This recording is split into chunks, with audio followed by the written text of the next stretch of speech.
Bonsoir à tous et merci de nous retrouver pour Au fil des pages, l'émission dédiée à l'univers du livre sur RTI 1. Nous sommes très heureux de vous retrouver ce soir pour cet autre numéro de votre magazine et nous le sommes d'autant plus parce qu'aujourd'hui, nous recevons un ancien de la RTI, animateur émérite, qui aura laissé une trace indélébile dans les mémoires des auditeurs de Radio Côte d'Ivoire grâce à un programme dédié au jazz qu'il présentait. Eh bien, mesdames et messieurs, ce soir, nous avons le plaisir de recevoir Balié Blésiri Camille, dit BBC pour les intimes. BBC, bonsoir. Bonsoir. Merci Merci d'avoir beaucoup. répondu à notre invitation. Merci de m'avoir Ici invité. qui a toujours la poigne très ferme. Merci Hein. beaucoup.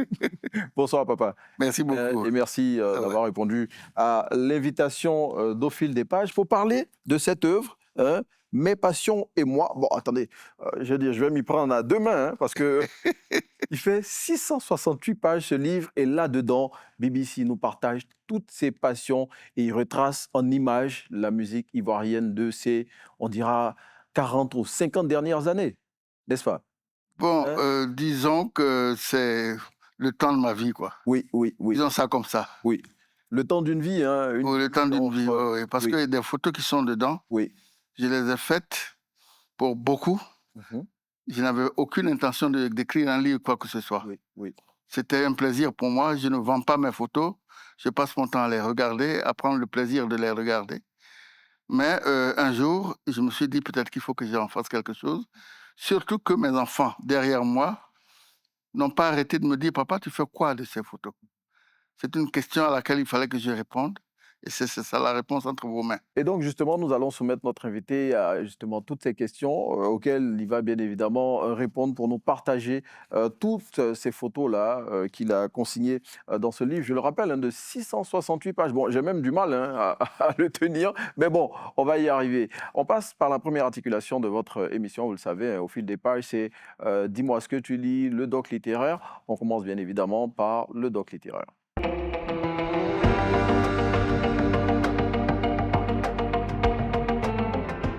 Bonjour, je me nomme Geneviève Dagri, épouse Zaka, fondatrice de l'ONG Unclobacran, qui existe depuis 2012. Nous exerçons dans l'activité du livre. Pourquoi, vous allez me demander pourquoi le livre? Parce que le livre est vraiment important pour nous. Nous avons commencé depuis 2019. On a vu que le niveau d'études était un peu bas et on a démarré par une dictée. Nous avons demandé à la première dame de nous donner le bibliobus pour que les enfants puissent nous aider à pouvoir faire des compréhensions et tout. Et elle a agi et elle nous a donné le bus pour la première fois. On a eu 3500 personnes qui sont venues dans le bus. On était étonnés dans la région de Jacquesville. Le mois du livre, c'est un moment de recueillement et de comprendre pourquoi on va à l'école. Le mois du livre, c'est pour donner le goût de la lecture aux enfants, même aux adultes aussi. Ce mois du livre, on est dans le concours de slam, dans le concours de dictée, dans le concours de poésie, art oratoire, et nous avons toujours aussi, nous sommes accompagnés par des écrivains. C'est vrai, il y a l'éducation des parents, il y a l'éducation de l'enseignant et l'éducation comme on dit, de la rue ou bien de dehors. Mais nous, en tant que ONG, on ne veut pas laisser les enfants. On peut s'amuser, on peut aller à des endroits, mais en mettant l'éducation en avant. Pour cette édition, nous avons rajouté des activités qui vraiment intéressent vraiment les enfants. C'est vrai, on a le goût de la lecture, mais on peut mettre un peu d'amusement dedans.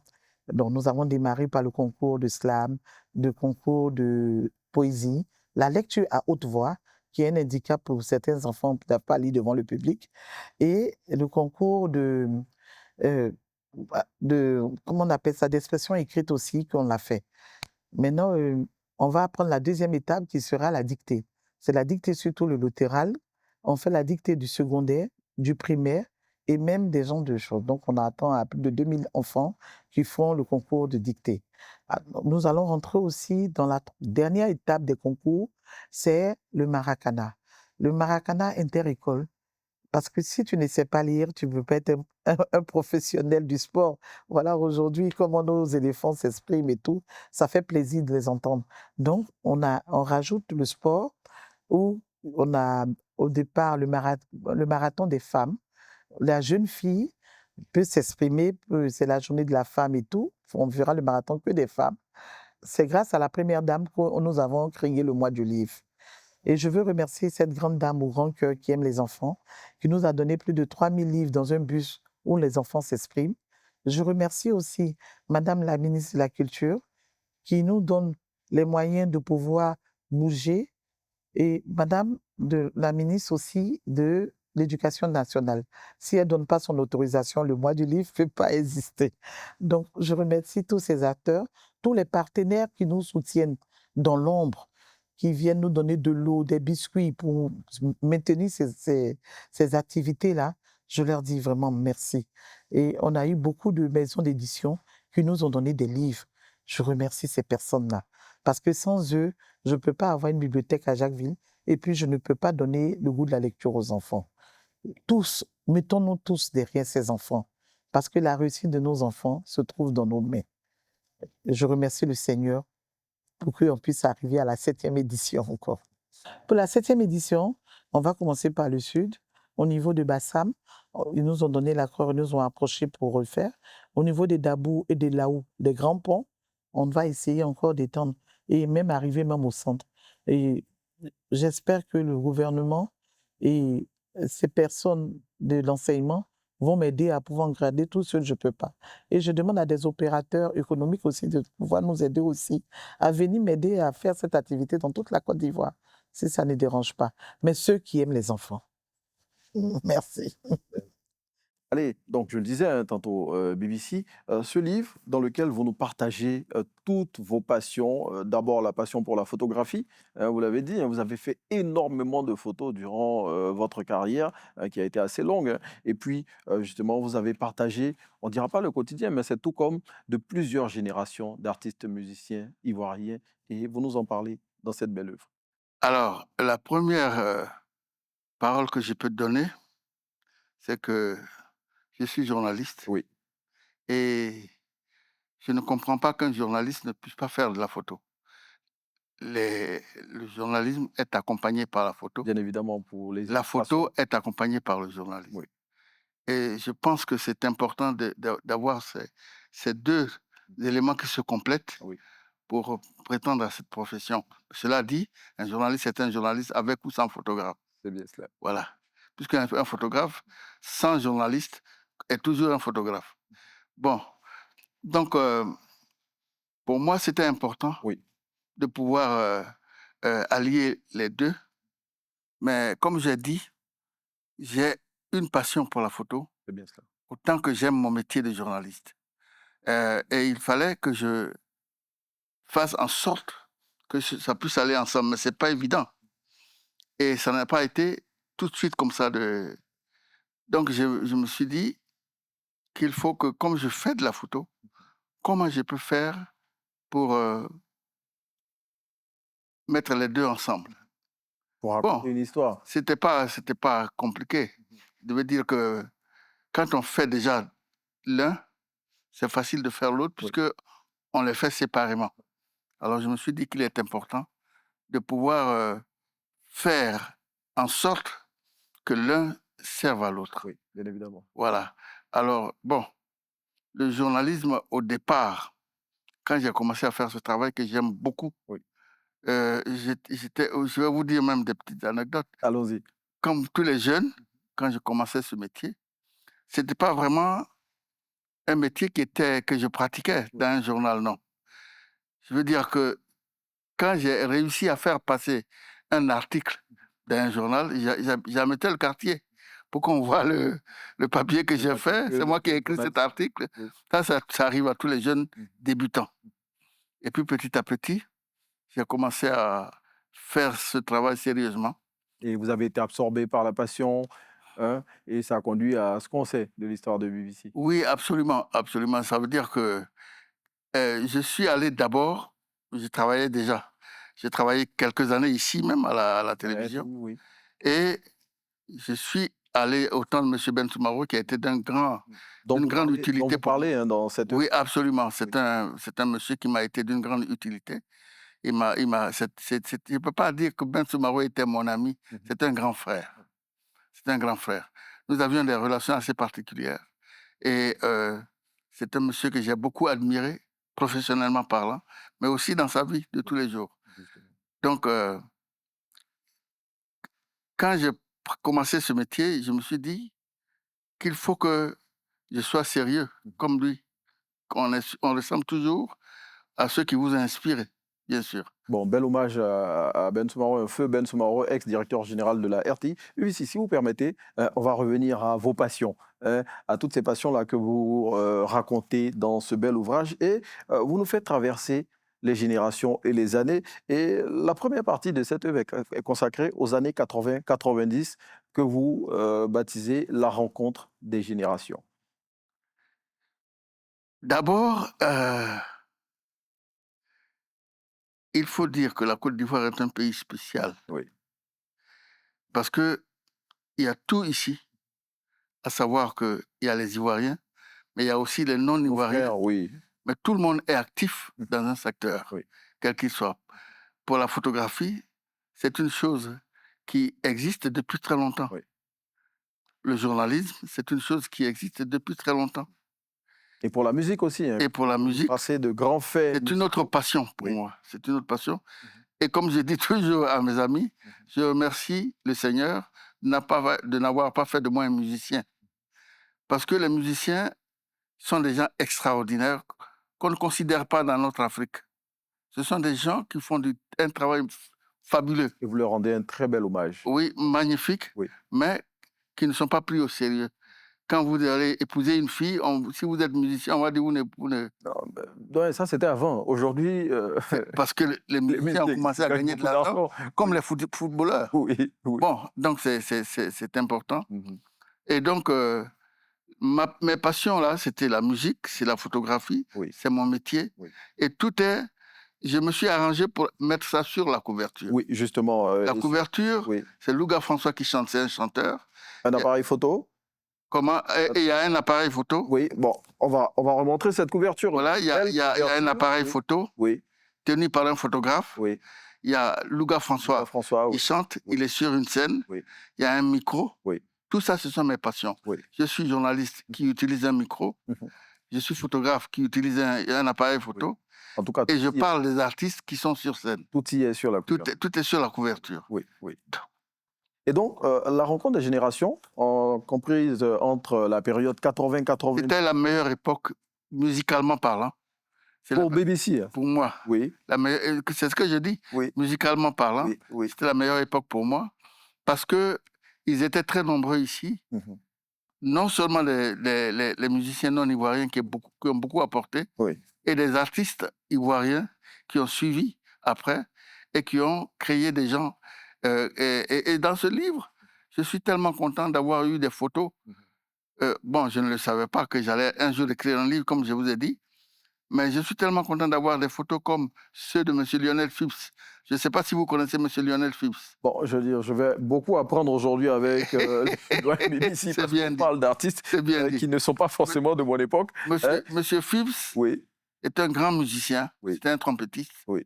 qui est nigérian d'origine, mais qui est quelque part aussi, avec beaucoup d'autres personnes, à la base de la musique moderne en Côte d'Ivoire. C'était quelqu'un qui avait un orchestre qu'on appelait Lionel Phipps et ses ambassadeurs. Et ses ambassadeurs. Et justement, dans ce livre BBC, vous me le permettez, on voit des personnes comme Manu Dibango, bien évidemment, pour parler des locaux, on citera Aïcha Koné, Alpha Blondy, Mewé, les Magic System et tout ça. Mais c'est vraiment toutes les époques et toutes les générations de la musique ivoirienne que vous... Les générations, leur époque et leur séjour dans des endroits. Oui. Ils sont tous venus ici. Oui. C'est l'endroit. Manu Dibango est un grand personnage dont qui a été le patron de l'orchestre de la RTI. Hein. Absolument, mais dont je suis un proche aussi. Oui. Donc, évidemment, je lui ai fait des photos que personne d'autre ne peut avoir. Parce que, bon... ces photos-là, si vous me le permettrez, sont consignées dans ce livre. Absolument. Vous m'excuserez, on court avec le temps dans ce magazine. Absolument, je vois ça. On va passer déjà à la deuxième rubrique de cette émission. Et celle-là, c'est « Dis-moi ce que tu lis ».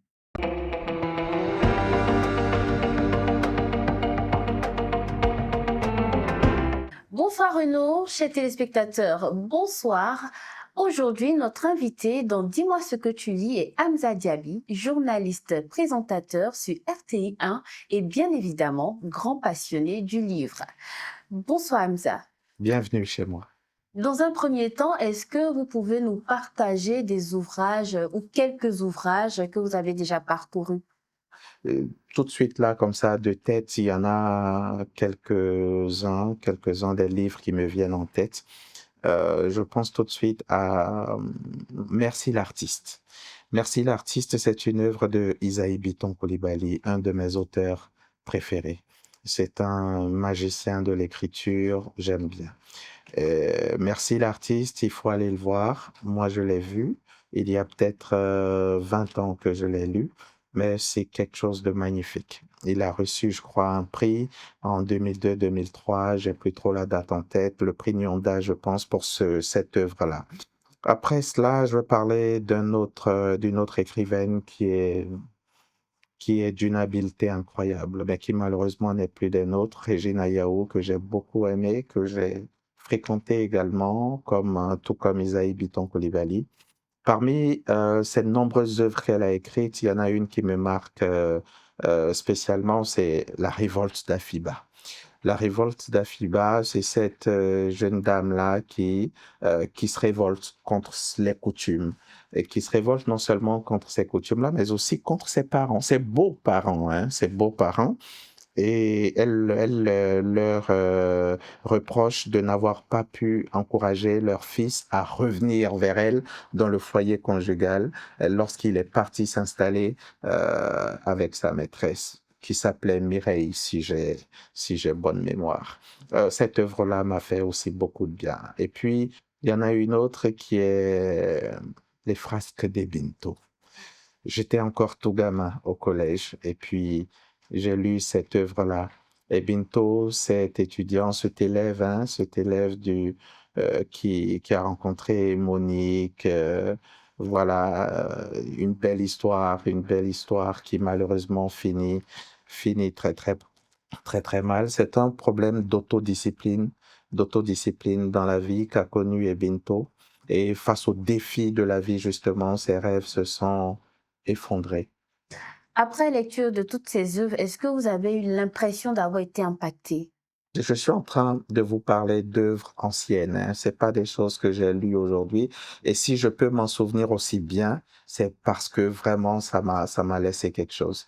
Il y a toujours des histoires de morale à la fin d'une lecture. Il faut le lire avec attention. Il faut le lire en voulant retenir quelque chose. Parce que nos chers écrivains, quand ils nous offrent de tels chefs-d'œuvre, à la fin, il y a forcément une morale qu'il faut retenir.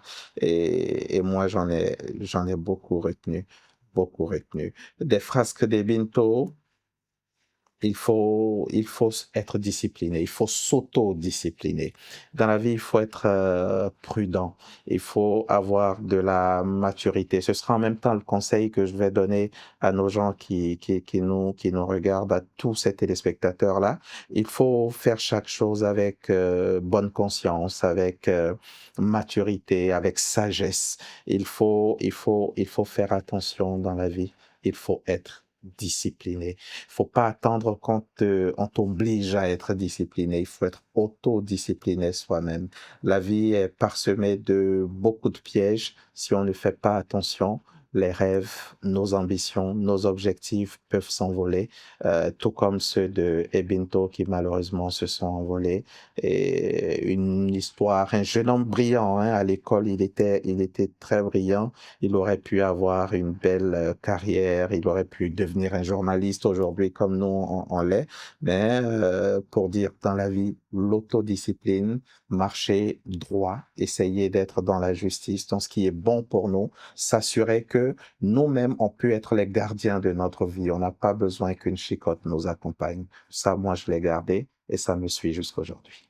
Merci Hamza, merci pour ce partage, merci pour votre générosité et pour tous vos conseils. Merci beaucoup, Marie-Ange, et merci à toute votre équipe aussi. Chers téléspectateurs, merci de nous avoir suivis. À très bientôt pour un autre numéro de Dis-moi ce que tu lis, où nous continuerons de célébrer et partager la richesse du livre.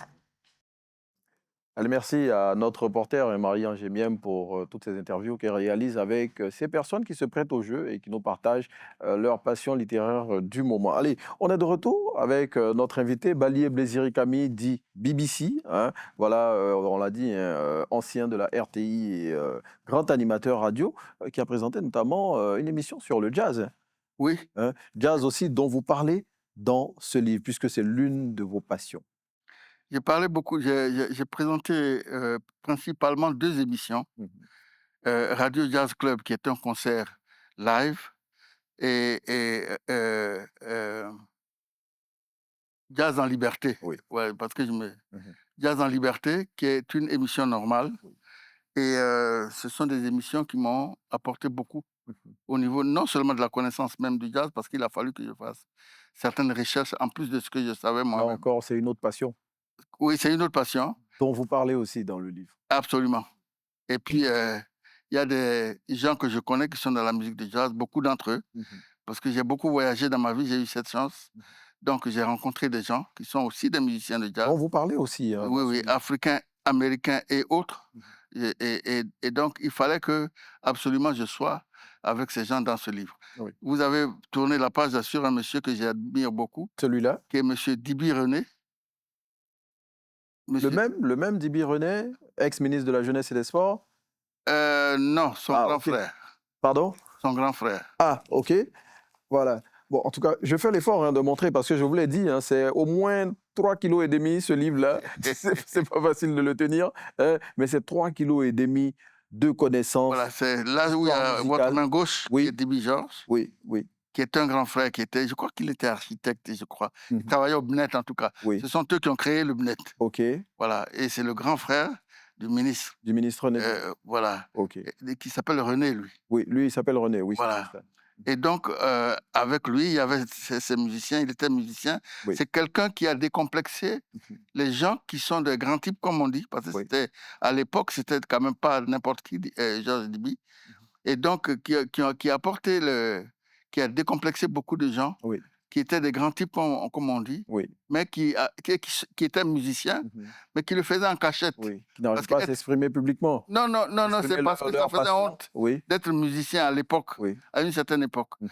Quand on joue avec ses amis, c'est pas grave. Mhm. Et donc, et lui, il a joué en orchestre. Mhm. Et il a vraiment ouvert les portes à beaucoup, beaucoup de gens. Mhm. Et Voilà. puis ces gens-là ont pu vivre leur passion Absolument. comme vous les avez vécues, hein, vos passions. Bon, moi, je ne suis pas musicien. Oui, Parce vous l'avez dit, vous avez remercié Dieu de ne pas Faire de moi un d'avoir fait de musicien. vous un musicien, mais n'empêche que vous êtes un grand Je suis un admirateur de admirateur des musiciens Oui. et musiciens auxquels vous avez rendu hommage hein, pour beaucoup. Hein, dans cette œuvre, je le disais tantôt, hein, on en a tant des musiciens ivoiriens qu'étrangers dans cette œuvre. On voit par exemple là Marcelin Yassé, feu Marcelin Yassé, grand saxophoniste, hein, David Taïro, grand arrangeur aujourd'hui, mais qui est passé par le groupe Woya et qui aujourd'hui explose. On a Tian. Hein, Tian aussi membre du groupe Woya et puis bon on a presque tous les membres du groupe Woya. Cette page apparemment est consacrée au groupe Woya et voilà un autre grand de la musique ivoirienne. Bon je veux dire je ne peux pas voir cette photo là et ne pas la montrer aux téléspectateurs. Justin Stanislas. Hein? Absolument. Justin, c'est un musicien formidable. Oui, oui, oui. Il était chanteur, c'est un compositeur, auteur-compositeur, Oui. et qui a fait énormément de choses pour faire plaisir à ses compatriotes. Oui, oui, oui. Ce que je veux dire aussi, Mhm. c'est que à côté de tous ces gens, la Côte d'Ivoire est le père ou la mère d'un musicien dont on ne parle pas beaucoup. C'est Tout le lequel? monde l'aime, C'est mais lequel? beaucoup n'en parlent pas beaucoup. Il s'appelle Paco Seri. Paco Seri est Paco le plus Seri, grand le grand. batteur au monde. Oui, oui. Il oui. faut L'une le des dire, il ne faut fiertés pas s'en cacher. ivoiriennes. Oui. Et je le dis parce que beaucoup le disent comme ça, furtivement, Mhm. dans la bouche. Non, il est le plus grand batteur au monde de sa génération. Oui. Et il faut absolument le savoir, le dire et aimer ces gens.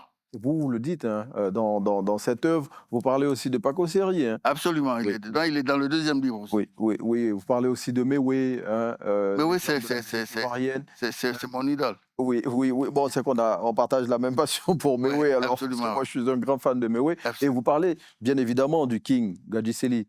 Oui, Hein. Gadji Seli est un footballeur qui est sorti et qui s'est donné le, le moyen de vivre sa retraite en faisant autre chose, de tout aussi visible comme le football. C'est un monsieur pour qui j'ai beaucoup d'admiration. Et justement, vous avez beaucoup d'admiration aussi, hein, pour presque tous ces artistes que vous avez consignés dans cette œuvre. On ne pourra pas ne pas citer, on peut pas ne pas citer Nayan Kabel, hein, à qui vous consacrez presque 2 pages. Jeanne Animel aussi, tous ces grands noms de la musique ivoirienne pour qui vous aviez une C'est passion. un livre en fait qui est fait Oui, pour honorer les artistes ivoiriens. oui, oui. Dans le deuxième, je parle plus d'autres personnes, d'autres origines. Mais dans ce premier livre, Oui. c'était surtout pour honorer les artistes ivoiriens. Oui. 668 pages, il n'y a que des Ivoiriens. Mais je ne sais pas si les Ivoiriens savent que Bon. ce livre existe. En tout cas, nous, on donne l'occasion aux Ivoiriens de le découvrir à travers cette émission au fil Il est des dans pages. toutes les librairies. Disponible dans toutes les librairies, sorti aux éditions Eburni. Eburni. 668 pages de passion que Valier Blésiri Camille du BBC partage avec nous à travers cette œuvre dans laquelle, bien évidemment, il parle de ses passions qui sont aussi celles de nombreux Ivoiriens qui, j'imagine, ont eu un grand amour pour tous ces artistes-là dont vous parlez dans cette œuvre. Absolument. Ce livre me sert aussi d'archive. Oui. Les Africains ont un autre problème, ils ne gardent pas, ils n'ont pas d'archives. Aujourd'hui, vous allez en France, vous voulez des informations sur M. Johnny Hallyday, on va vous sortir des livres en grand nombre. Oui. Mais ici, vous demandez Louga François, ils ont même oublié ceux à qui vous demandez. Bon, en tout Alors cas, c'est très difficile et c'est important que ce livre-là existe. bon, en tout cas, vous avez veillé à maintenir cette mémoire-là. Dans ce livre aussi, c'est aussi un travail de mémoire que vous avez fait. Et Absolument. donc, nous vous le recommandons vivement. C'est vrai qu'il faut mettre un peu d'argent pour acquérir ce livre, mais il vaut le détour. Et puis, vous l'avez dit, hein, dans le deuxième volet de vos mémoires et vos passions, vous parlez aussi d'autres musiciens, autres que les Ivoiriens, mais qui, eux aussi, ont fait la fierté du continent. Alors ce deuxième livre, Mhm. il y a aussi des Ivoiriens dedans, Oui. qui ne sont pas dans le premier livre, mais il est consacré particulièrement à l'Afrique centrale, Cameroun, Congo, les deux Congos, Oui. hein, avec des gens comme Joseph Kabasele, qui a été un grand Oui. promoteur de la musique moderne Oui. en Afrique. Oui. C'est à cause de lui qu'on a aujourd'hui des orchestres et tout ça. Et puis, des gens comme Franco, il y a des gens comme Essous Oui.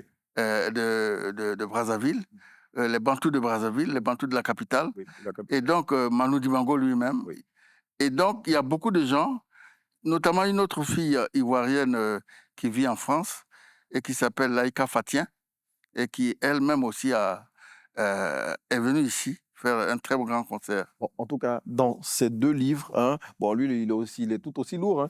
En tout cas, 354 pages. il y a à découvrir et à redécouvrir en parlant des artistes de la Côte d'Ivoire et du continent qui ont fait la fierté musicale de notre belle Afrique. En tout cas, BBC, merci d'être venu partager vos Merci de passions m'avoir invité. avec nous. En tout cas, on a été très fiers et très heureux de vous recevoir sur le plateau d'Au fil des pages. Et on espère que vous avez pris plaisir à suivre ce programme au cours duquel on vous a présenté ce livre de 668 pages. Je le rappelle, bon, il faut manger avant de le soulever, hein, sinon après, vous allez avoir des problèmes. Allez, on se retrouve dans 2 semaines pour un autre numéro de votre émission. Bonne soirée et bonne suite de programme sur RTI 1.